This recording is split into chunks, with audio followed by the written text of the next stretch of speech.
इस जगत में तुमने अगर कोई भी चीज पकड़ ली, धन पद प्रतिष्ठा, तो तुम द्वारपालों में उलझ गए। देवी हेसा गुणमयी मम माया दुरत्या, तुम मेरी दुष्परिहारी माया में उलझ गए हो। तुमने मुझे देखा ही नहीं। जो मेरी शरण आ जाता है, मामेकम ए प्रपंधते माया मेताम तरंतीते, वह इस माया से तर जाता है। तुम जरा मेरी तरफ देखो, कृष्ण कहते, मालिक की तरफ देखो।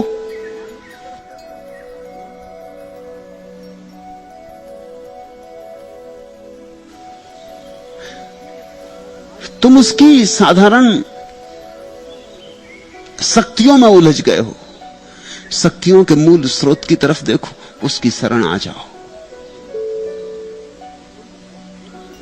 तुम ऐश्वर्य में उलझ गए हो, ईश्वर की तरफ देखो जो सारे ऐश्वर्य का मूल स्रोत है। उसके चरणों में गिर जाओ। उसके चरण में गिर जाने का नाम अनन्य भक्ति।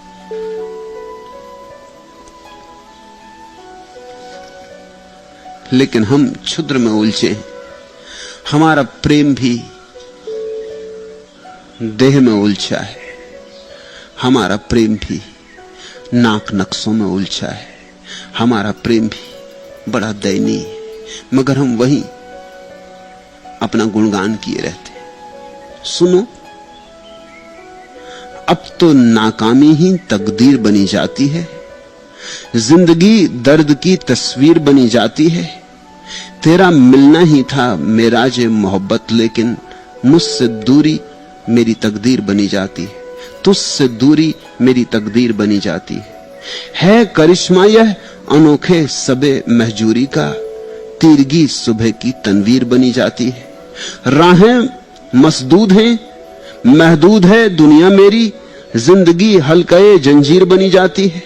महफिले हुस्न की थी जहन में हल्की सी झलक, वही फरदौस की तस्वीर बनी जाती है।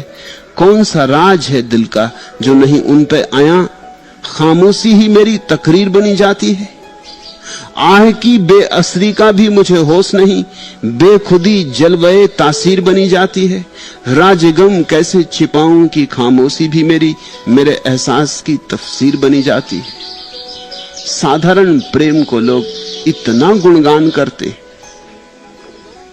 कि उतना गुणगान अगर परमात्मा का करें तो सब मिल जाए।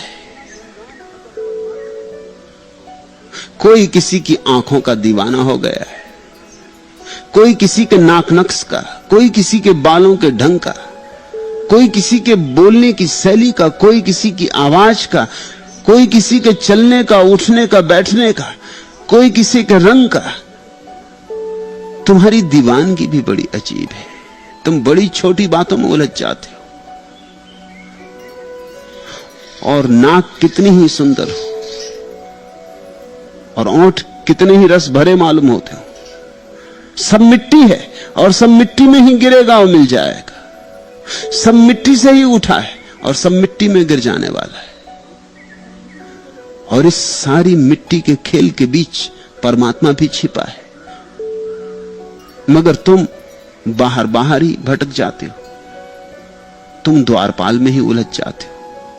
तुमने जब किसी सुंदर स्त्री के मोह में अपने को बंधा पाया या सुंदर पुरुष के मोह में बंधा पाया, तब तुमने याद भी किया है कि तुमने उसके भीतर छिपे परमात्मा को देखा या नहीं।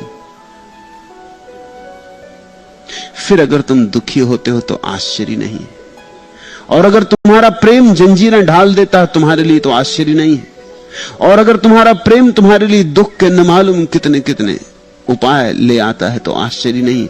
मूल भूल हो गई, तुमने मालिक को नहीं पहचाना, तुम केवल मालिक के कपड़ों से उलझ गए। परमात्मा का ये सारा जगत उसके वस्त्र है, उसकी अभिव्यक्ति है। तुम इसी में मत खो जाना। यह अभिव्यक्ति सुंदर है, मगर उसके मुकाबले क्या जो इसका मालिक है।